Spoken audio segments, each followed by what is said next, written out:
June 16, 2013. The Chorabari Glacier bursts.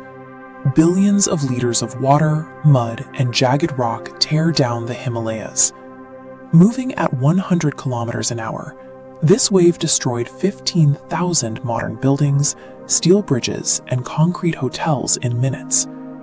But when the water finally cleared, the 1,200-year-old Kedarnath Temple remains standing in the center of the wreckage, largely untouched. A 1,000-ton boulder had washed down the mountain and positioned itself directly behind the temple. Known as Bhim Shila, this rock acted as a physical buffer, splitting the water and debris before it could impact the stone walls. The temple sits at 11,755 feet above sea level. Up here, oxygen levels are halved, and the surrounding peaks create an environment defined by extreme pressure and unpredictable weather.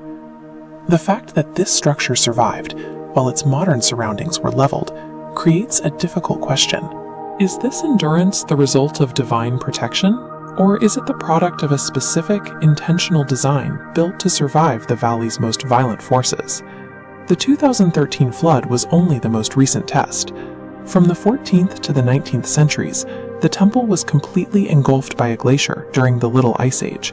For 400 years, it sat beneath 100 feet of moving ice. The constant weight and lateral pressure of a glacier would typically crush modern steel and concrete. Structural engineers from IIT Madras found that the temple is built from dense granite known as Kedar gneiss. Remarkably, the stones are held together without any cement or mortar. The builders used an interlocking masonry technique. Every block is carved with precise grooves and ridges that fit together like a puzzle. This allows the walls to flex and redistribute stress, rather than cracking under external loads. A 20-foot deep foundation anchored into solid rock, combined with a pyramid-shaped roof, further distributes that load, channeling downward pressure away from the walls and into the earth. While pilgrims see a monument of divine endurance, the structural data reveals a building engineered for maximum kinetic load distribution. Tradition links the temple's location to the Pandavas of the Mahabharata, who searched these mountains for a sign of Lord Shiva, but the geographic data suggests the site was chosen for its mathematical significance within a much larger geometric grid. When plotted on a map, Kedarnath sits as the northern anchor of a precise longitudinal axis. This 69-degree line runs straight through the heart of the Indian subcontinent. It connects a series of major Shiva temples across thousands of miles, linking Kedarnath in the snowy north to Mahakaleshwar, Omkareshwar, and finally Rameshwaram in the south. The temple's physical orientation is strictly north-south. Hydrodynamic studies indicate this alignment provided the exact angle needed to deflect the sheer force of the 2013 floodwaters. Achieving this level of continental precision and hydrodynamic placement required a sophisticated grasp of mathematics and geography long before the advent of modern surveying tools. Each winter, the temple is sealed for 6 months. It remains locked in total darkness in sub-zero temperatures with almost no oxygen in the air. Yet, when the doors are opened in the spring, the interior oil lamp, the Akhand Deepak, is consistently found still burning. Scientists have proposed theories ranging from specialized slow-burning fuel to undetected geothermal gases.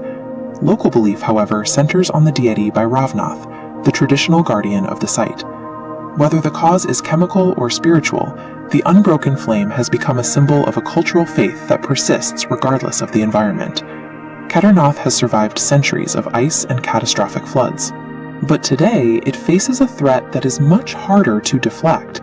In May 2024 alone, over 75,000 pilgrims crowded into this fragile mountain valley. To support this volume, mountains are being blasted for highways, and constant helicopter traffic sends vibrations through the valley, while plastic waste accumulates in the ecosystem. Geologists warn that aggressive, unchecked development on this unstable mountain range is creating the conditions for another massive disaster.